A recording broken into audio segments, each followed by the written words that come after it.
Hello and welcome to the daily current affairs analysis.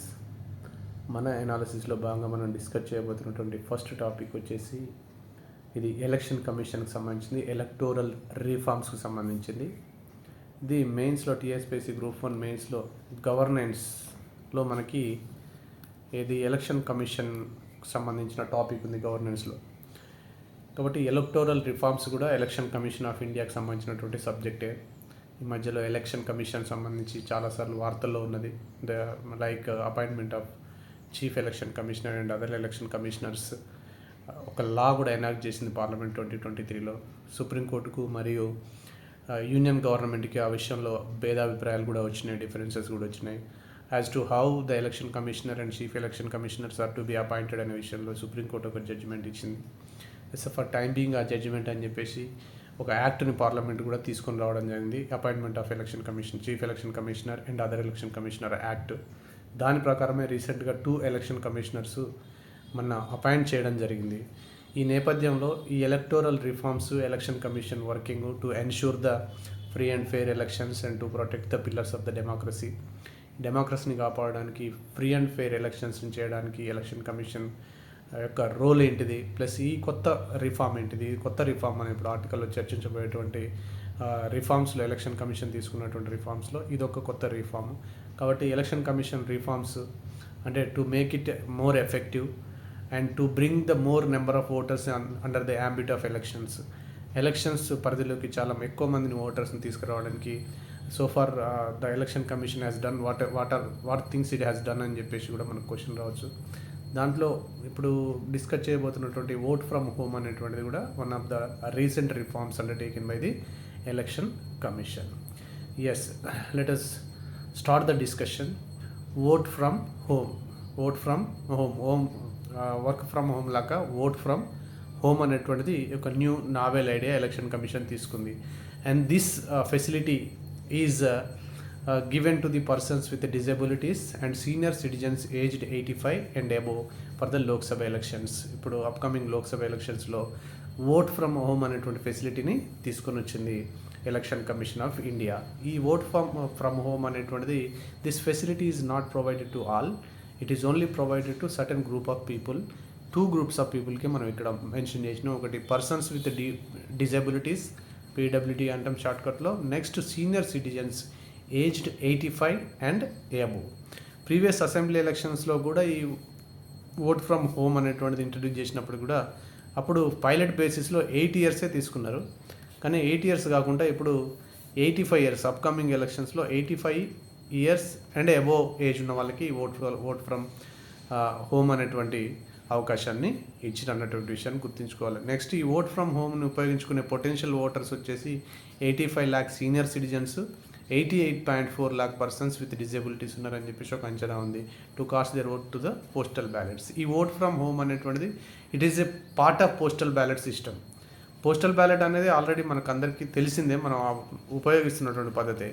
ఈ vote from home అనేటువంటి it is a part of postal ballot voting system. కాకపోతే మనం ఇప్పటివరకు ప్రాక్టీస్లో చూస్తున్నటువంటి postal ballot ఏంటిది, vote from home ఎలా different దాని నుంచి అనేటువంటిది మనం ఫర్దర్గా ఇప్పుడు డిస్కస్ చేద్దాం.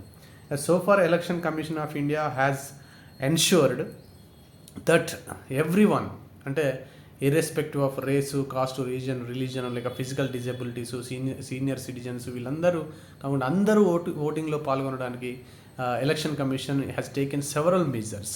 Senior citizen friendly polling booths, disabled friendly polling బూత్స్ని కూడా మనం సెటప్ చేసినాం. Before elections the election machinery visits each and every polling స్టేషన్ని విజిట్ చేస్తాం. నేను కూడా పర్సనల్గా విజిట్ చేసినా కాబట్టి చెప్తున్నా. ఎవ్రీ పోలింగ్ స్టేషన్లో whether the polling station has ramp, whether the polling station has facility of wheel chairs ఉన్నాయా దాంట్లో పోలింగ్ స్టేషన్లో, పార్కింగ్ ఫెసిలిటీ ఉందా, షేడ్ ఉందా, ఇవన్నిటిని కూడా every aspect of the polling station అందరూ వచ్చి ఓటు కాస్ట్ చేయడానికి సపరేట్ క్యూస్ ఉన్నాయా, ఇవన్నీ కూడా వెరిఫై చేయడం అనేటువంటిది జరుగుతుంది. అంటే to make sure that every one who comes to vote feel safe in the polling స్టేషన్లో, వాళ్ళు సేఫ్గా ఓట్ కాస్ట్ చేయడానికి, హ్యాజల్ ఫ్రీ ఎన్విరాన్మెంట్ ఉండడానికి అన్ని కావాల్సిన చర్యలన్నింటినీ ఎలక్షన్ కమిషన్ తీసుకుంటుంది. ఈ పోస్టల్ బ్యాలెట్ సిస్టమ్ ద్వారా హోమ్ ఓటింగ్ ఫెసిలిటీ అనేటువంటిది ఈ ఫర్దర్గా ఇప్పుడు తీసుకున్నటువంటి ఒక నావెల్ ఐడియా కింద దీన్ని చెప్పుకోవచ్చు. To increase the voter turnout. ఇది కూడా ఓటర్ టర్న్అవుట్ని ఇంక్రీజ్ చేయడానికి తీసుకున్నటువంటి ఒక చర్యగా మనం తీసుకోవచ్చు. అయితే ఎవరు ఎలిజిబుల్? పీడబ్ల్యూడీస్ ఎలిజిబుల్, కానీ all PWDs are not eligible. PWD అంటే persons with disability, these are eligible, కానీ ఆల్ పీడబ్ల్యూడీస్ ఎలిజిబుల్ కాదు. 2.21% ఉన్నారు యాజ్ పర్ 2011 సెన్సెస్ ప్రకారం పీడబ్ల్యూడీస్కి సంబంధించిన వాళ్ళు, కానీ వీళ్ళు అందరూ ఎలిజిబుల్ కాదు. 40% or above bench mark disability ఉండదు. దీన్ని బెంచ్ మార్క్ డిజేబిలిటీ అంటారు. బెంచ్ మార్క్ డిజేబిలిటీ వీళ్ళు మాత్రమే ఎలిజిబుల్. 40% లేదా ఎబోవ్ ఉండాలి. 40% ఆర్ ఎబోవ్ ఉంటేనే అంటే డిజేబిలిటీని, ఈ 40%ని బెంచ్ మార్క్ డిజేబిలిటీ అంటాం. దీనికంటే ఎబోవ్ ఉన్న వాళ్ళు అంటే ఎవరు సర్టిఫై చేస్తారంటే కాంపిటెంట్ అథారిటీ ఉంటుంది ఎవ్రీ డిస్ట్రిక్ట్కి టు సర్టిఫై ద డిజేబిలిటీని సర్టిఫై చేయడానికి ఒక అథారిటీ ఉంటుండే ఎవ్రీ డిస్ట్రిక్ట్లో. అథారిటీ సర్టిఫై చేస్తాడు ఎంత పర్సంటేజ్ డిజేబిలిటీ ఉందని చెప్పేసి. దాంట్లో 40%ని బెంచ్ మార్క్ డిజేబిలిటీ అంటే according to the PWD act 2016. 40% కంటే ఎక్కువ ఉన్న వాళ్ళు మాత్రమే ఈ హోమ్ ఓటింగ్కి అర్హులు. ఏ రకమైన డిజేబిలిటీ అయినా ఉండొచ్చు. అది orthopedical disability, hearing impairment, visual impairment, ఏ డిజేబిలిటీ అయినా ఉండొచ్చు, కానీ అది 40% ఎబవ్ ఉండాలి అండ్ అలాంటి సర్టిఫికెట్ ఒకటి ఉండాలి. Next, these people who have opt for the home voting they cannot vote directly at the polling station. Once నువ్వు ఆప్ట్ చేసుకున్నావు అనుకో, బిఫోర్ ఎలక్షన్ డేకి ముందే ఇదంతా ఎక్సర్సైజ్ జరుగుతుంది. నువ్వు ఒకవేళ if you are enrolled for home voting కోసం ఎన్రోల్ చేసుకున్నాను అనుకో, నీ ఓటర్ ఎలక్టోరల్ రోల్లో ఆల్రెడీ మార్క్ చేయబడి ఉంటుంది this voter is opted for home voting అని చెప్పేసి. అలాగే పోస్టల్ బ్యాలెట్కు నువ్వు ఆప్ట్ చేసుకున్నా you are opted for postal ballot అని చెప్పేసి నీకు అక్కడ ఒక మార్క్ చేయబడి ఉంటుంది నీ ఎలక్టోరల్ రోల్లో. కాబట్టి you cannot go and cost your vote at the polling station on the general polling day రోజు నువ్వు పోయి మళ్ళీ ఓటింగ్ వేయలేవు. ఎస్, ఇది హోమ్ ఓటింగ్ అనేటువంటిది సీనియర్ సిటిజన్స్కి బాగా హెల్ప్ఫుల్ అయ్యేటువంటి అవకాశం ఉంది. ఎందుకంటే సమ్మర్ హీట్ ఉంది. ఇప్పుడు అప్కమింగ్ ఎలక్షన్స్ జూన్లో వస్తున్నాయి. కాబట్టి ఈ సమ్మర్ హీటింగ్కి వాళ్ళు people generally do not want to go out in the extreme heat conditions ఉన్నప్పుడు వాళ్ళు వెళ్ళిపోయి ఓట్ కాస్ట్ చేయడానికి ఇష్టపడరు. కాబట్టి this helps so much to the senior citizens అని చెప్పవచ్చు. ఎస్, అయితే పోస్టల్ బ్యాలెట్ అనేటువంటిది మనం ఎప్పటి నుంచో చూస్తున్నాం. పోస్టల్ బ్యాలెట్ ఆప్షన్స్ ఈసారి this postal ballot options is also given to the media personnel who are covering the polling day activities. Home voting కాదు, ఇది పోస్టల్ బ్యాలెట్ గురించి మనం మళ్ళీ మాట్లాడుతున్నాం. మీడియా పర్సనల్ కూడా ఇవి అవకాశం ఇచ్చింది ఎలక్షన్ కమిషన్ ఎవరైతే పోలింగ్ డే యాక్టివిటీస్లో ఉన్నారో. కానీ these media personnel should have the authorization letter from the election commission నుంచి ఆథరైజేషన్ లెటర్స్ ఉన్నటువంటి వాళ్ళకి. Next, essential services such as metro, railway, health కేర్లో ఉన్న వాళ్ళు కూడా పోస్టల్ బ్యాలెట్ అవకాశం ఇచ్చారు. పోస్టల్ బ్యాలెట్ వేరు, హోమ్ ఓటింగ్ వేరు. రెండింటికి మీరు తేడాని మనం డిస్కస్ చేద్దాం లిటిల్ వైల్. ఈ రైల్వే వర్కర్స్ ఎంప్లాయీస్కి, health care, metro, essential services, media పర్సన్స్కి పోస్టల్ బ్యాలెట్ ఓటింగ్ ఉంది. ఆల్రెడీ సర్వీస్ ఓటర్కి ఈ ఫెసిలిటీ అవైలబుల్ ఉంది. Who or service voters? ఎవరు సర్వీస్ ఓటర్స్ అంటే like armed forces, central armed police forces, central and state police personnel, ఎవరైతే election డ్యూటీలో ఉంటారో వాళ్ళు, ఈ పోలీస్ పర్సనల్ ఎలక్షన్ డ్యూటీలో ఉన్న వాళ్ళు. Next, polling personnel, PO, APO ఉంటారు పోలింగ్ స్టేషన్లో వాళ్ళకి. నెక్స్ట్, ఎంబసీ స్టాఫ్ పోస్టింగ్, ఇతర దేశాల్లో ఉన్నటువంటి ఎంబసీ స్టాఫ్ పోస్టింగ్కి పోస్టల్ బ్యాలెట్ ఫెసిలిటీ ఆల్రెడీ ఉంది. ఇది కొత్తగా ఏం లేదు. మీడియా పర్సనల్కి, ఎసెన్షియల్ సర్వీసెస్ ఉన్న వాళ్ళకి ఇది ఎక్స్టెండ్ చేయబడ్డది ఈ ఫెసిలిటీ. ఈ సర్వీస్ ఓటర్స్కి, ఈ పోలింగ్ స్టాఫ్కి, వీళ్ళందరికీ ఆల్రెడీ ఆ ఫెసిలిటీ ఉన్నది, పోస్టల్ బ్యాలెట్ అనేటువంటి ఫెసిలిటీ. మరి పోస్టల్ బ్యాలెట్కి హోమ్ ఓటింగ్కి తేడా అయింది. ఇక్కడ పోస్టల్ బ్యాలెట్ ఉంది. Suppose I am drafted for election duties. నేను ఒక గవర్నమెంట్ ఆఫీసర్, ఒక ఎలక్షన్ డ్యూటీ డ్రాఫ్ట్ అయినప్పుడు ఎలక్షన్ రోజు నేను అందుబాటులో ఉండను ఓట్ వేయడానికి. కాబట్టి I apply for postal ballot. ఎలక్షన్కి ముందే జరుగుతుంది ఇదంతా, జనరల్ ఎలక్షన్ ముందే. పోస్టల్ బ్యాలెట్ కోసం ఫామ్ 12లో నేను అప్లై చేసుకుంటా. ఫామ్ 12లో పోస్టల్ బ్యాలెట్ ఎవరికి? అసిస్టెంట్ రిటర్నింగ్ ఆఫీసర్కి అప్లై చేసుకుంటా. అసిస్టెంట్ రిటర్నింగ్ ఆఫీసర్ నా ఆర్డర్ని వెరిఫై చేస్తారు, whether is posted for election duties and drafted for election duties అని చెప్పేసి నా ఆర్డర్ కూడా ఎంక్లోజ్ చేస్తాను నా ఫామ్కి. కాబట్టి వెరిఫై చేసుకొని assistant returning officer issues the postal ballot to me. నాకు పోస్టల్ బ్యాలెట్ ఇష్యూ చేస్తాడు. I mark my choice in the postal ballot. ఆ పోస్టల్ బ్యాలెట్ను నేను నా చాయిస్ని మార్క్ చేసేస్తా and encloses the relevant documents. కొన్ని డాక్యుమెంట్స్ అవసరం ఉంటే దాన్ని ఎంక్లోజ్ చేసేస్తా, గెజిటెడ్ ఆఫీసర్ తోటి అటాచ్ చేయిస్తా and I send this postal ballot to the ARO. By post ద్వారా నేను సెండ్ చేయవచ్చు. కానీ ఈ మధ్యలో లాస్ట్ తీసుకుంది ఏంటంటే పోలింగ్ స్టేషన్స్ని ఏర్పాటు చేస్తారు పోస్టల్ బ్యాలెట్ ఓటింగ్ కూడా. పోస్టల్ బ్యాలెట్ ఓటింగ్ కూడా అంటే before poll day, general poll డేకి ముందు పోస్టల్ బ్యాలెట్ కోసం సపరేట్ పోలింగ్ స్టేషన్ చేస్తారు. I will go there and I will cast my vote in that polling station. Before elections జరుగుతుంది ఇదంతా. This is what is postal ballot system. కానీ what is home voting? Home ఓటింగ్లో ఏం జరుగుతుంది? Again home ఓటింగ్లో కూడా I apply for home voting in the form 12D because I am a senior citizen, so I cannot go, I could not come to the polling station, I could not cast my vote kabatti, I am a disabled kabatti I could not come to the polling station kabatti please issue me the postal ballot అని చెప్పేసి నేను 12Dలో assistant returning ఆఫీసర్కి I apply for issuing the postal ballot. Assistant returning officer verify my voter list, నేను ఏ కాన్స్టిట్యూషన్లో అది verify చేస్తాడు voter లిస్ట్ని, నా age check చేసేసి నా డిజేబిలిటీ సర్టిఫికేట్ చెక్ చేసేసి అక్కడ మార్క్ చేసేస్తాడు is entitle for cast is vote through home voting process అని చెప్పేసి ఆయనే వెరిఫై చేస్తాడు. ఎస్, అయితే ఇక్కడ ఒక షార్ట్ కమింగ్ ఏంటంటే the home voter cannot cast is vote online. ఇక్కడ ఫామ్ని మాత్రం 12Dని ఈ కెన్ సబ్మిట్ ఆన్లైన్, కానీ ఈ కెనాట్ ఓట్ ఆన్లైన్లో మాత్రం ఓట్ వేయలేదు. Returning officer, assistant returning officer ఆ ఏ ఓటర్ లిస్ట్లో అయితే ఉన్నాడో అక్కడ మార్క్ చేస్తాడు is opted for home voting అని.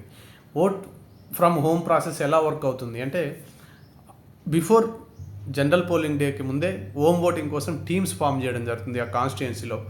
Based on the number of voters certain number of teams constitute చేయబడతాయి. ఒక్కొక్క టీంలో every team has 2 polling officers, 1 videographer, 1 security person. మొత్తం 4 member team it visit the home voter. ఎవరైతే home voter కోసం apply చేసుకున్నాడో this team goes to this team visit the home of the potential home voter. Apply చేసుకున్న దగ్గరికి వెళ్ళిపోతుంది. Next before reaching the home before 1 or 2 days the polling staff send the intimation to the ఓటర్కి intimate చేస్తారు the visit time and the visit date. ఏ date రోజు మేము మీ ఇంటికి visit చేస్తాము అని చెప్పేసి ఒక SMS ద్వారా లేదా పోస్ట్ ద్వారా కానీ through post or through SMS ఈ టీము ఇన్ఫామ్ చేస్తుంది. ఇన్ఫామ్ చేసిన తర్వాత and this team follows the protocol under the conduct of election rules 1961. Home voting పోయినా జనరల్ ఓటింగ్లో ఎక్కడైతే రూల్స్ అయితే ఫాలో అవుతారో ఆ రూల్స్ స్ట్రిక్ట్గా ఫాలో అవుతారు. Conduct of election rules 1961. అక్కడికి వెళ్ళిన తర్వాత each team poll officer required to issue postal ballot. దీన్ని కూడా మనం పోస్టల్ బ్యాలెట్ అంటాం. పోస్టల్ బ్యాలెట్ని ఆ హోమ్ ఓటర్కు హ్యాండ్ ఓవర్ చేస్తుంది ఈ team. And brief the elector, ఎలా నువ్వు ఓట్ కాస్ట్ చేయాలని చెప్పేసి కూడా బ్రీఫ్ చేసేస్తుంది. అండ్ అతను ఏ ఇన్ఫ్లుయెన్స్ గురి కాకుండా ఆయన ఓన్ ఛాయిస్లో ఓటేసేటట్టు కూడా చూస్తుంది. అంతే పక్కోడొచ్చో ఆడొచ్చు ఈడొచ్చో ఆ పార్టీ ఈ పార్టీ వచ్చి అక్కడ ప్రచారం చేయకుండా ఆల్రెడీ సెక్యూరిటీ పర్సన్ ఉంటాడు కాబట్టి అక్కడ ఎవరి ఇన్ఫ్లుయెన్స్కు లోన్ కాకుండా ఫ్రీ అండ్ ఫెయిర్ ఆయన ఛాయిస్లో ఓటేసే విధంగా అది చర్యలు తీసుకుంటుంది ఏదైతే హోమ్ ఓటింగ్ టీం ఉంటుందో. And it also ensures the secrecy of voting. ఒక కంపార్ట్మెంట్, టెంపరీ కంపార్ట్మెంట్ ఉంటుంది టీమ్ తోటే. ఆ కంపార్ట్మెంట్ ఒకటి ఫామ్ చేసేసి ఒక కార్డ్బోర్డ్ తోటి కంపార్ట్మెంట్ ఫామ్ చేసి ఆ కంపార్ట్మెంట్ లోపలనే ఓట్ చేసేటట్టుగా టీం కూడా సీక్రెట్స్ని కూడా ఎన్ష్యూర్ చేస్తుంది. ఇంకా ఎవరైనా బ్లైండ్ ఓటర్స్ కానీ ఫిజికల్ ఇన్ఫిమ్ ఓటర్స్ కానీ అంటే పూర్తిగా కంప్లీట్గా వాళ్ళు ఓట్ కాస్ట్ చేయలేని స్థితిలో ఉంటే and they can nominate a companion. General voting రోజు ఎట్లయితే ఒక కంపానియన్ నామినేట్ చేసే ఫెసిలిటీ ఉంటుందో దీంట్లో కూడా నామినేట్ చేసుకోవచ్చు. ఒక పర్సన్ అక్కడ ఉన్నటువంటి వాళ్ళ రిలేటివ్ని ఎవరినైనా నామినేట్ చేసుకోవచ్చు. వాళ్ళ అసిస్టెన్స్ తీసుకొని ఓట్ని కాస్ట్ చేయవచ్చు. This is what is the home voting or vote from home process. Yes, there are certain challenges ఉన్నాయి దీంట్లో. ఎందుకంటే ఇది చాలా రిస్కీ ప్రాసెస్, లాజిస్టికల్ ఛాలెంజెస్ ఉంటాయి. This team needs a vehicle కావాలి అండ్ సెవరల్ కంపార్ట్మెంట్ కానీ సీక్రెసీని ఎన్ష్యూర్ చేయడం కానీ it's a very difficult task. Logistical challenges ఉంటాయి, చాలా లాజిస్టిక్స్ అవసరం ఉంటాయి. ఎలక్షన్స్లో చాలా వస్తువులు అవసరం ఉంటాయి. అవన్నిటిని క్యారీ చేయడం అనేటువంటిది it's a biggest challenge. And coordination challenges. There are 4 team members ఉంటారు, సెక్యూరిటీ ఏజెన్సీ ఉంటుంది, వీడియోగ్రాఫర్ ఉంటాడు. వీళ్ళందరి మధ్యలో కోఆర్డినేషన్ చేసేసి దాన్ని కంప్లీట్గా హేజల్ ఫ్రీగా దాన్ని చేయాలంటే కూడా చాలా ఛాలెంజ్ ఉంటుంది.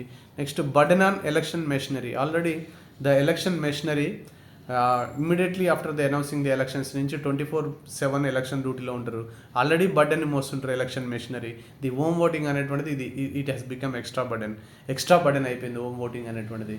నెక్స్ట్ జనరల్ ఎలక్షన్స్ రోజు ఒక్కొక్క బూత్లో 1000 మందిని మేనేజ్ చేయడం ఎంత కష్టమో ఈ హోమ్ ఓటింగ్కు 25-30 మెంబర్స్ హోమ్ ఓటర్స్ ఆల్రెడీ మేము చేసినాం కాబట్టి నేను చెప్తున్నా.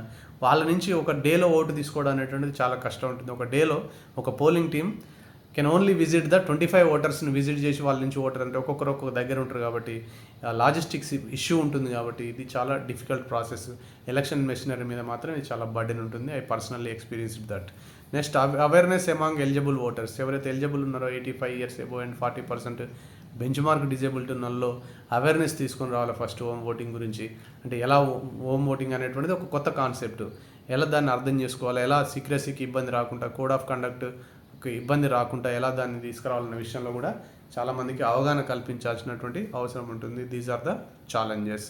ఇది ఒక కొత్త రీఫార్మ్. ఈ కొత్త రీఫార్మ్ని ఎలక్షన్ అందరికి ఇంక్లూజివిటీ ఉంచడానికి, ఎలక్షన్స్ని ఇంక్లూజివ్ చేయడానికి, అంటే అందరి పార్టిసిపేషన్ ఉండడానికి. ఎందుకంటే లార్జ్ 8 మిలియన్స్ ఉన్నారు డిజేబుల్డ్ కానీ లేకపోతే సీనియర్ సిటిజన్స్ కానీ. ఈ 8+ మిలియన్ ఉన్నారు. ఇంత హ్యూజ్ పాపులేషన్ ఓటింగ్కి దూరం ఉంటే బాగుండదు కాబట్టి వాళ్ళందరినీ ఓటింగ్ ప్రాసెస్లో భాగస్వామ్యం చేయడం ద్వారానే దాన్ని ఇంక్లూజివ్ ఎలక్షన్స్ అంటాం. ఆ ఎలక్షన్స్ యొక్క శాంక్టిటీ పెరుగుతుంది, డెమోక్రసీ బాగా ఉంటుంది. కాబట్టి ఈ రిఫార్మ్ అనేటువంటిది వెల్కమ్ చేయాల్సిందే. But there are certain challenges. Eventually అవి ఓవర్కమ్ చేస్తూ ఈ ప్రాసెస్ని స్ట్రెంథన్ చేయాల్సినటువంటి అవసరం ఉంటుంది. ఇది ఒక కొత్త reform. Moving on to the next topic. ఈ టాపిక్ వచ్చేసి మనకు మెయిన్గా ప్రిలిమ్స్ కోసమైనప్పటికీ కూడా మనకి ఇది ఎన్విరాన్మెంట్ అండ్ డెవలప్మెంట్ అనేటువంటి సబ్జెక్ట్ ఉంది పేపర్ 4 ఎకానమీ అండ్ డెవలప్మెంట్లో. Environment and development third section వచ్చేసి డెవలప్మెంట్ అండ్ ఎన్విరాన్మెంటల్ ప్రాబ్లమ్స్. ఆ టాపిక్లో మనకి ఎన్విరాన్మెంట్ వర్సెస్ డెవలప్మెంట్ అనేటువంటి విషయం కూడా ఉంది, అంశం కూడా ఉంది. ఎన్విరాన్మెంట్ వర్సెస్ డెవలప్మెంట్ ఏ పేపర్లో? 4th పేపర్లో డెవలప్మెంట్ అండ్ ఎన్విరాన్మెంట్ ప్రాబ్లమ్స్ అనేటువంటి సెక్షన్లో మనకు ఎన్విరాన్మెంట్ వర్సెస్ డెవలప్మెంట్ అనేటువంటి టాపిక్ ఉంది. దాంట్లో కనుక మనం ఈ ఎగ్జాంపుల్ని మనం ఇవ్వగలిగితే అలాంటి ఆన్సర్లో బాగా ఉంటుందని చెప్పేసి మీకు నేను చాలాసార్లు చెప్తున్నాను. ఎన్విరాన్మెంట్ వర్సెస్ డెవలప్మెంట్లో ఏది చూజ్ చేసుకోవాలి, ఎన్విరాన్మెంటల్ ప్రొటెక్షనా లేకపోతే డెవలప్మెంట్ ఇంపార్టెంట్ అనే సందర్భం వచ్చినప్పుడు ఈ ఎగ్జాంపుల్ ఇవ్వచ్చు. అలాంటి న్యూస్ ఆర్టికల్ ఇది. ఫిలిమ్స్ కూడా ఇది ముఖ్యమైనటువంటి ఒక టైగర్ రిజర్వ్ సంబంధించినటువంటి సమాచారాన్ని కలిగి ఉంది. మనకు tiger reserves, national parks, wild life sanctuaries చాలా పెద్ద మొత్తంలో ఉంటాయి. అవన్నింటిని గుర్తుపెట్టుకోవడం అంటే చాలా ఇబ్బందికరమైన విషయం. ఒక 500+ వైల్డ్ లైఫ్ శాంక్చురీస్ ఉన్నాయి, చాలా నేషనల్ పార్క్స్ ఉన్నాయి, టైగర్ రిజర్వ్స్ ఉన్నాయి. కానీ ఏవైతే వార్తల్లో ఉంటాయో టైగర్ రిజర్వ్స్ కానీ నేషనల్ పార్క్స్ కానీ వాటి మీద ఎక్కువ ఫోకస్ చేయాల్సినటువంటి అవసరం ఉంటుంది. ఇప్పుడు ఇలాంటిది కర్ణాటకలో చాలా టైగర్ రిజర్వ్స్ ఉన్నాయి, మధ్యప్రదేశ్లో ఉన్నాయి, అక్రాస్ ద కంట్రీ చాలా టైగర్ రిజర్వ్స్ ఉన్నాయి. కానీ మరి ఏ ఎగ్జామినర్ ఏ టైగర్ రిజర్వ్ని ఆయన దృష్టిలోకి వస్తుంది, ఎగ్జామినర్ దృష్టిలోకి అంటే ఏదైతే వార్తల్లో ఉందో అదే టైగర్ రిజర్వ్, అదే నేషనల్ పార్క్ జనరల్గా అతని అటెన్షన్ని తీసుకుంటుంది. కాబట్టి ఇట్లా స్మార్ట్గా చదివినట్టయితే ఈజీగా ఉంటుంది. లేకపోతే 560 వైల్డ్ లైఫ్ శాంక్చురీస్ అవి ఉన్న స్టేట్స్, అక్కడ ప్రొటెక్ట్ చేస్తున్నటువంటి వైల్డ్ లైఫ్ ఫానా ఫ్లోరా గుర్తుపెట్టుకోవడం కష్టంగా ఉంటుంది. స్మార్ట్గా చదివినట్టయితే ఈజీగా ఉంటుంది. ఇది వార్తల్లో ఉన్నటువంటి టైగర్ రిజర్వ్స్ గురించి మొట్టమొదటిగా తెలుసుకొని ఉండడం మంచిది. అవి నేషనల్ పార్క్స్ కానీ టైగర్ రిజర్వ్స్ కానీ వైల్డ్ లైఫ్ శాంక్చురీస్ కానీ. ఎస్, ఇక మనం టాపిక్లోకి వెళ్ళినట్లయితే Karnataka halts Goa Tamnar power line project to save Western Ghats. ఈ ఒక పవర్ లైన్ ప్రాజెక్ట్స్ అంటే it is one of the linear projects అంటే కిలోమీటర్ల కొద్దీ ఇట్లా స్ట్రైట్గా వేసేటువంటి వాటిని మనం లీనియర్ ప్రాజెక్ట్స్ అంటాం. పవర్ లైన్స్ కానీ, రోడ్స్ కానీ, రైల్వేస్ కానీ, ఇవన్నీ కూడా కెనాల్స్ కానీ, ఇవన్నీ కూడా linear projects. Transmission lines, power transmission lines, telephone lines, railways, canals ఇవన్నీ కూడా లీనియర్ ప్రాజెక్ట్స్ కిందకి వస్తాయి. గోవా నుంచి తమ్నార్కి వేసేటువంటి కర్ణాటకలోని గోవా నుంచి తమ్నార్ నుంచి గోవాకి వేసేటువంటి ఒక పవర్ ట్రాన్స్మిషన్ లైన్ని, ఆ ప్రాజెక్ట్ని క్యాన్సిల్ చేసింది కర్ణాటక. ఎందుకు క్యాన్సిల్ చేసిందంటే ఎన్విరాన్మెంటలిస్టులు ఎవరైతే ఉన్నారో పర్యావరణవాదులు, they have expressed concerns over this projects. ఈ ప్రాజెక్ట్ మీద వాళ్ళు కన్సర్న్ వ్యక్తం చేశారు. ఎందుకంటే ఈ ప్రాజెక్ట్ ఎక్కడ చేపట్టారు? ఈ 90 kilometres, approximately 94 kilometres of this power line project ఎక్కడి నుంచి వెళ్తుంది అంటే ఇది అన్షి దండేలి టైగర్ రిజర్వ్ నుంచి వెళ్తుంది. ఇది అన్షి దండేలి అనే టైగర్ రిజర్వ్ ఎక్కడుంది అంటే దానికి మరొక పేరే కాళీ టైగర్ రిజర్వ్. ఇది నార్త్ కర్ణాటకలో గోవా బార్డర్ దగ్గర ఉంది. ఇది కర్ణాటక గోవా పక్కన ఉంటాయి కదా మనకు తెలుసు. నార్త్ కర్ణాటకలో గోవా బార్డరింగ్ ఏరియాలో ఉన్నటువంటిది కాళీ టైగర్ రిజర్వ్. అన్షి దండేలి అనేటువంటి టైగర్ రిజర్వ్ని ఇంకొక పేరుతోటి కాళీ టైగర్ రిజర్వ్ అని పిలుస్తాం. అన్షి అనేటువంటిది ఒక నేషనల్ పార్క్, దండేలి అనేటువంటిది ఒక వైల్డ్ లైఫ్ శాంక్చురీ. ఈ రెండింటిని కలిసి together the government declared as tiger reserve. ఈ రెండింటిని కలిపి ఒక టైగర్ రిజర్వ్గా Dandeli wild life sanctuary, Anshi national park, ఈ రెండింటిని కలిపి అంటే significant amount of tiger population ఉంది కాబట్టి ఆన్షీ దండేలి టైగర్ రిజర్వ్గా దీన్ని డిక్లేర్ చేసినాం. దాని యొక్క మరొక పేరు, another name of this Anshi Dandeli tiger రిజర్వే కాళీ టైగర్ రిజర్వ్. ఎందుకంటే the major river flows in the area is Kali river. Kali river పేరు మీద ఆన్షీ దండేలి రిజర్వ్ని ఇంకా కాళీ టైగర్ రిజర్వ్ కూడా అంటాం. It is one of the west flowing rivers of India. West flowing rivers ఉన్నాయి మనకు. Majority of our rivers are east flowing. అన్ని bay of బెంగాల్లోకి వెళ్తాయి, like Godavari, Krishna, ఇవన్నీ కూడా మహానంది, ఇవన్నీ ఈస్ట్ ఫ్లోయింగ్ రివర్స్. ఎందుకంటే టిల్ట్ అయి ఉంటుంది మనది నా ఈస్ట్ సైడ్ కాబట్టి అన్ని బే ఆఫ్ బెంగాల్లోకి డిశ్చార్జ్ అవుతాయి ఈస్ట్ ఫ్లోయింగ్ రివర్స్. కానీ కొన్ని ఫ్యూ నర్మదా, తపతి, సబర్మతి లాంటి రివర్స్ ఉన్నాయి west flowing reverse. Kali is also one of the west flowing reverse. ఈ ఆన్షీ దండేలి టైగర్ రిజర్వ్లో ఉన్నటువంటి మేజర్ రివర్, అక్కడ డ్రైన్ అవుతున్నట్టు మేజర్ రివర్ ఏంది కాళీ రివర్ కాబట్టి కాళీ రివర్ పేరు మీద కాళీ టైగర్ రిజర్వ్ అని వచ్చింది. ఎస్, అయితే ఈ పవర్ ట్రాన్స్మిషన్ లైన్ వల్ల ప్రాబ్లం ఏంది, ఇక్కడ హ్యాబిటెట్ ఫ్రాగ్మెంటేషన్ అయ్యేటువంటి అవకాశం ఉంది. హ్యాబిటెట్ ఫ్రాగ్మెంటేషన్ అంటే హ్యాబిటెట్ దాని యొక్క ఫారెస్ట్ నుంచి మధ్యలో నుంచి మనం పవర్ లైన్ వేస్తాం అంటే అది ఏం చేస్తుంది, ఫ్రాగ్మెంట్ చేస్తుంది, బ్రేక్ చేస్తుంది ఆ ఫారెస్ట్ని. This is what is known as fragmentation of habitat. ఆ హ్యాబిటెట్లో మనకు ఆన్షీ దండేలి టైగర్ రిజర్వ్లో not only tigers, significant amount tigers ఉన్నాయి, లెపర్డ్స్ ఉన్నాయి, క్రోకోడైల్స్ ఉన్నాయి, అండ్ ఎలిఫెంట్స్ ఉన్నాయి. రిచ్ వైల్డ్ లైఫ్ ఉంది ఇక్కడ ఆన్షీ దండేలి టైగర్ రిజర్వ్లో. నాట్ ఓన్లీ టైగర్, ఆ రిచ్ వైల్డ్ లైఫ్ ఒకవేళ అక్కడ నుంచి నువ్వు పవర్ లైన్, ట్రాన్స్మిషన్ లైన్ వేసినట్టయితే హ్యాబిటెట్ ఫ్రాగ్మెంటేషన్ జరుగుతుంది. Habitat fragmentation is one of the main reasons for loss of biodiversity. జీవ వైవిధ్యాన్ని నష్టపరిచే దాంట్లో ప్రధానమైనది ఏంటంటే ఫ్రాగ్మెంటేషన్ ఆఫ్ హ్యాబిటెట్. ఇది కూడా మీరు బయోడైవర్సిటీలో కూడా ఇది చాలా దృష్టిలో పెట్టుకుని రాయాల్సింది. ఫ్రాగ్మెంటేషన్ ఆఫ్ హ్యాబిటెట్స్ అనేటువంటిది major reason.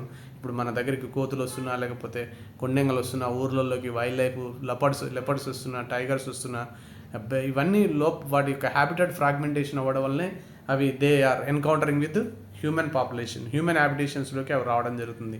Already we have discussed this in the previous video. Man animal conflict కేరళలో క్లెయిమింగ్ సెవరల్ లైవ్స్ కదా, చాలామంది చనిపోతారు ఎలిఫెంట్ స్టాంపేడ్లో. కాబట్టి మ్యాన్ ఎనిమల్ కాన్ఫ్లిక్ట్కి ఏంటంటే దాని హ్యాబిటెట్ని మనం బ్రేక్ చేయడం వల్లనే, ఫ్రాగ్మెంటేషన్ చేయడం వల్లనే అక్కడి నుంచి అవి ఫ్రీగా మూవ్ అయ్యేటువంటి ఏరియాని మనం ఫ్రాగ్మెంట్ చేస్తున్నాం. ఆ ఫ్రాగ్మెంటేషన్ వల్లనే అవి హ్యూమన్ తోటి ఎన్కౌంటర్ అయ్యి చాలా ఇష్యూస్, మ్యాన్ ఎనిమల్ కాన్ఫ్లిక్ట్ వస్తుందని చెప్పేసి మనం ఆల్రెడీ డిస్కస్ చేసినాం. ఆ ఫ్రాగ్మెంటేషన్ ఆఫ్ హ్యాబిటెట్ కాకుండా ఉండాలంటే ఈ లీనియర్ ప్రాజెక్ట్స్ని ఫారెస్ట్ నుంచి కాకుండా దాన్ని డైవర్ట్ చేయాలి. ఇక్కడ రిచ్ ఫ్లోరా అండ్ ఫానా ఉంది కాబట్టి దాన్ని ప్రొటెక్ట్ చేయాలని చెప్పేసి కర్ణాటక రైట్ డిసిషన్ తీసుకున్నది. ఆ ప్రాజెక్ట్ని హాల్ట్ చేసింది, అంటే స్టాప్ చేసింది. ఇదంతా వెస్టర్న్ ఘాట్స్లో ఉంది. ఇదంతా వెస్టర్న్ ఘాట్స్ ఏరియా. ఈ కాళీ టైగర్ రిజర్వ్ కూడా వెస్టర్న్ ఘాట్స్లో భాగంగానే ఉందని చెప్పేసి గుర్తుంచుకోవాలి. ఇక్కడ Kali tiger reserve, Anshi Dandeli tiger reserve ఉన్న, కాళీ టైగర్ రిజర్వ్ ఉన్న ఒకటే. ఆన్షీ అనేటువంటిది నేషనల్ పార్క్, దండేలి అనేటువంటిది వైల్డ్ లైఫ్ శాంక్చురీ. ఈ ఆన్షీ దండేలిని ఎక్కువ టైగర్ పాపులేషన్ ఉంది కాబట్టి ఆన్షీ దండేలి టైగర్ రిజర్వ్గా రెండింటిని కలిపి ప్రకటించడం జరిగింది. దాని పేరే కాళీ టైగర్ రిజర్వ్ కూడా అని చెప్పేసి గుర్తుంచుకోవాలి. ఇది మెయిన్స్లో ఎన్విరాన్మెంట్ వర్సెస్ డెవలప్మెంట్. ఎందుకంటే పవర్ ట్రాన్స్మిషన్ లైన్ వేయడం అనేటువంటి ఒక డెవలప్మెంటల్ యాక్టివిటీ, కానీ అట్ ద సేమ్ టైం ఎన్విరాన్మెంట్ని కూడా ప్రొటెక్ట్ చేయాలి కదా. ఏది ఇంపార్టెంట్ అనుకున్నప్పుడు, డెవలప్మెంట్ ఎన్విరాన్మెంట్ అనుకున్నప్పుడు దాంట్లో అక్కడ కాస్ట్ బెనిఫిట్ అనాలిసిస్ చేసి మనం ఇలాంటి డిసిషన్ తీసుకోవడం అనేటువంటిది మనం వెల్కమ్ చేయాల్సినటువంటి అంశంగా గుర్తుంచుకోవాలి. Moving to the next topic, it is only purely current affair topic. ఇది ఏ సబ్జెక్ట్కు రిలేట్ అయినటువంటి కాదు, జనరల్గా ప్యూర్గా కరెంట్ అఫైర్స్ యాంగిల్లో చూడాల్సినటువంటి topic. Government lets ADNOC export oil from Indian strategic storage. ఇక్కడ మనకు స్ట్రాటజిక్ స్టోరేజ్ ఏందనేది చాలా ముఖ్యమైనది. స్ట్రాటజిక్ పెట్రోలియం రిజర్వ్స్ గురించి మనం దీంట్లో మాట్లాడుతాం. అడ్నాక్ అనేటువంటిది it's oil company, producing company. ఇది యూఏఈకి చెందింది, యునైటెడ్ అరబ్ ఎమిరేట్స్ చెందినటువంటి కంపెనీ అడ్నాక్ అనేటువంటిది. Now it can export oil from Indian strategic storage. ఈ స్ట్రాటజిక్ స్టోరేజ్ ఏందనేది మనం ముఖ్యమైనటువంటి అంశం. ఇది అడ్నాక్ ఎక్స్పోర్ట్ చేసే పర్మిషన్ ఇచ్చారు అనేది అది సెకండరీ, అంత ఇంపార్టెంట్ కాదు. What is strategic petroleum reserves అనేటువంటిది మనకు ఇంపార్టెంట్. ఇండియా మన యొక్క ఆయిల్ నీడ్స్లో 85% we import from the central Asia, west Asia, America and other countries నుంచి, రష్యా నుంచి మనం ఆయిల్ రిజర్వ్స్ని మనం ఇంపోర్ట్ చేసేసుకుంటున్నాం. ఇరాక్ నుంచి, ఇరాన్ నుంచి, ఎట్సెట్రా. 85% మన దగ్గర ఆయిల్ లేదు కాబట్టి, క్రూడ్ ఆయిల్ లేదు కాబట్టి 85% మనం ఇంపోర్ట్ చేసుకుంటున్నాం.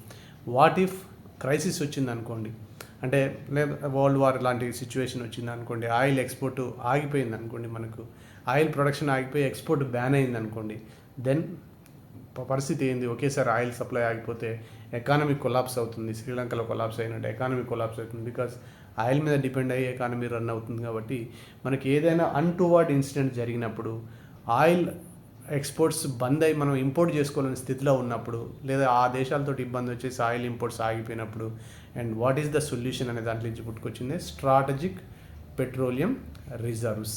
అంటే మనం ఆల్రెడీ అమెరికా లాంటి కంట్రీస్, రష్యా లాంటి countries, they have strategic petroleum reserves, oil రిజర్వ్స్ని అవి పెట్టుకునే నెల 30 నుంచి 50 డేస్ వరకు ఎక్కడి నుంచి ఆయిల్ లేకున్నా అవి వాటి ఎకానమీకి ఇబ్బంది లేకుండా స్ట్రాటజిక్ ఆయిల్ రిజర్వ్స్ని అవి మెయింటైన్ చేస్తున్నాయి అమెరికా, రష్యా లాంటి countries. We also need same reserves, strategic reserves మనకు కూడా కావాలి. ఎందుకంటే if any untoward incident happens, అనుకోని సంఘటనలు ఏర్పడినప్పుడు మన ఆయిల్ మనకు అట్లీస్ట్ కొన్ని రోజుల వరకైనా మనకు పెట్రోలియం సప్లై అన్ఇంటరప్టెడ్గా ఉండడానికి రిజర్వ్స్ కావాలని చెప్పేసి our government of India has started setting up strategic petroleum reserves.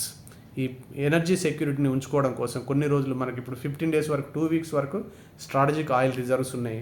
Strategic oil reserves ఎక్కడ ఉన్నాయి మన దేశంలో అంటే ఎంత ఉంది? 5.33 million metric tons strategic oil రిజర్వ్స్ని మనం ఏర్పాటు చేసుకున్నాం. ఎక్కడ? విశాఖపట్నంలో, ఏపీలో, మంగళూరు కర్ణాటక, పాదూర్ కర్ణాటక, ఈ 3 స్టేషన్స్లో 5.33 మెట్రిక్ టన్స్ ఆయిల్ 1 వీక్ 15 డేస్కు సరిపోయేటువంటి ఆయిల్ రిజర్వ్స్ని మనం ఏర్పాటు చేసుకున్నాం. ఇది చాలా ముఖ్యం. ఎక్కడెక్కడ? విశాఖపట్నం, మ్యాంగ్లూర్ అండ్ పాడూర్, ఇవన్నీ కూడా కోస్టల్ సిటీస్లో అయితేనే ఆ షిప్స్ ద్వారా అక్కడికి మనం ఈజీగా ఇంపోర్ట్ చేసుకునే ఆయిల్ని స్టోర్ చేయొచ్చు. ఈ ల్యాండ్ లాక్డ్ మధ్యలో అయితే ప్రాబ్లం. కాబట్టి ఇవన్నీ కోస్టల్ సిటీస్లోనే ఉన్న విషయం గుర్తుపెట్టుకోవాలి. ఇది SPR1లో 3 స్ట్రాటజిక్ ఆయిల్ రిజర్వ్స్ని మనం ఏర్పాటు చేసుకున్నాం. SPR2 కూడా ప్లాన్ చేసినాం, అది కూడా స్టార్ట్ అయిపోయింది. SPR2లో భాగంగా 6.55 మిలియన్ మెట్రిక్ టన్స్ ఆయిల్ని స్టోర్ చేసేటువంటి సెంటర్స్ని స్టార్ట్ చేయడం జరిగింది. అంటే అవి అండర్ కన్స్ట్రక్షన్లో ఉన్నాయి. ఎక్కడ అవి? చాందీకోల్, ఒరిస్సా అండ్ పాడూర్ కర్ణాటకలో ఆల్రెడీ ఒకటి ఉంది, ఇంకోటి పాడూర్ కర్ణాటకలో ఇంకోటి వస్తుంది. అంటే మొత్తం విశాఖపట్నంలో ఒకటి, మంగళూరులో ఒకటి, అంటే చాందీకోల్ ఒడిశాలో ఒకటి, పాడూరులో 2 స్ట్రాటజిక్ ఆయిల్ రిజర్వ్స్, మొత్తం 6.5 ప్లస్ 5.33 10 ప్లస్ సంథింగ్ ఎల్స్. ఈ రిజర్వ్స్ మన దగ్గర ఉన్నాయి. ఏ ప్లేస్లో ఉన్నాయి అనేటువంటి ఇంపార్టెంట్ స్ట్రాటజిక్ ఆయిల్ రిజర్వ్స్. ఈ ఎడ్నాక్ అయితే ఇంతకుముందుకు ఇది ఎక్స్పోర్ట్ చేసేటువంటి అవకాశం లేకుండే, కానీ అవి అట్లే పడి ఉంటున్నాయి కాబట్టి ప్రాబ్లం అవుతుంది. దాన్ని మానిటైజ్ చేసుకోవడం కోసం ఇప్పుడైతే అవసరం లేదు కదా, అవసరం వచ్చినప్పుడు చూద్దామని చెప్పేసి అడ్నాక్ ఆయిల్ కంపెనీకి ఆయిల్ అక్కడున్న స్ట్రాటజిక్ రిజర్వ్స్లో ఉన్న పెట్రోలియాన్ని ఎక్స్పోర్ట్ చేసుకునేటువంటి పర్మిషన్ ఇచ్చింది ministry of commerce and industry. మళ్ళీ ఎప్పుడైతే అర్జెన్సీ ఉంటుందో, అర్జెన్సీ ఉన్నప్పుడు మాత్రం ఫస్ట్ రైట్ అనేటువంటిది ఎవరికి ఉంటుందంటే గవర్నమెంట్ ఆఫ్ ఇండియాకి ఉంటుందన్న కండిషన్లో వాళ్ళకు లీజ్కి ఇచ్చింది. మీరు you can export oil from year, మా స్టోరేజ్లో ఉన్నటువంటి ఆయిల్ని మీరు ఎక్స్పోర్ట్ చేసుకోవచ్చు. కానీ if in case of emergency the first right becomes hours, మాదే ఫస్ట్ రైట్ ఉంటుంది, మా హ్యాండ్ ఓవర్లోకి వచ్చేస్తుంది అనే కండిషన్ మీద అడ్నాక్ కంపెనీకి ఈ పర్మిషన్ ఇచ్చింది. దీనికంటే ముఖ్యమైనది ఏంటంటే, ఇందులో ముఖ్యమైనది ఏంటంటే స్ట్రాటజిక్ పెట్రోలియం రిజర్వ్స్ మన దగ్గర ఎక్కడ ఉన్నాయి అనేటువంటిది వెరీ వెరీ ఇంపార్టెంట్ థింగ్ అని చెప్పేసి గుర్తుంచుకోవాలి. Thank you for watching. మీరు ఒకవేళ ఈ సెషన్స్ని కనుక లైక్ చేస్తున్నట్టయితే, ఇవి చాలా ముఖ్యమైనటువంటి కరెంట్ అఫైర్స్. మీరు ఏ యూట్యూబ్ ఛానల్లో ఎన్ని కరెంట్ అఫైర్స్ చూసినప్పుడు కూడా సరే అవి ముఖ్యమైనవి కాదని చెప్పలేం, కానీ ఇప్పుడు ఓన్లీ రీజనల్ పేపర్స్లో వచ్చేటువంటి ఏదైతే చిన్న కరెంట్ అఫైర్స్, కన్వెన్షనల్ మెథడ్లో వచ్చేటువంటి కరెంట్ అఫైర్స్ కంటే ఇట్లా అనలిటికల్గా నేషనల్ లెవెల్లో ఉన్నటువంటి ప్రాధాన్యత ఉన్నటువంటి కరెంట్ అఫైర్స్ని ఈ మధ్యలో ఎక్కువగా ఆడుతున్న విషయాన్ని గుర్తుంచుకోవాలి.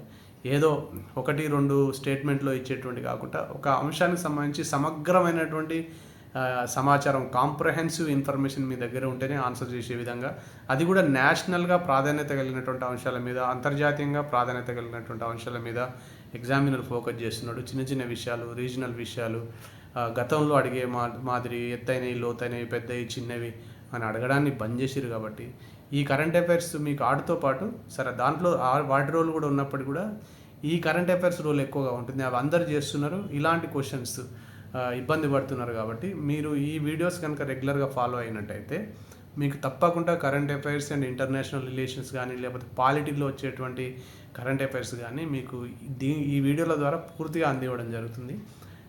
వీటి యొక్క రోల్ ఎక్కువగా ఉందని చెప్పేసి అర్థం చేసుకోవాలి. కొంచెం డిఫికల్టీ లెవెల్ ఎక్కువ ఉంటుంది. ప్లస్ ఇవి రీజనల్ పేపర్స్లో కవర్ కానటువంటి అంశాలు మనం డిస్కస్ చేస్తున్నాం. కాబట్టి మీరు ఫాలో అయితే మీకు తప్పకుండా ఉపయోగం ఉంటుంది. మీరు సెషన్ లైక్ చేస్తే కనుక, మీకు ఇష్టమైతే కనుక లైక్ చేయండి. ఏమైనా కామెంట్స్ కూడా మీరు you can leave the comments in the comment boxes. And please do subscribe. Me fellow aspirants తోటి కూడా దీన్ని షేర్ చేయండి. Thank you for watching.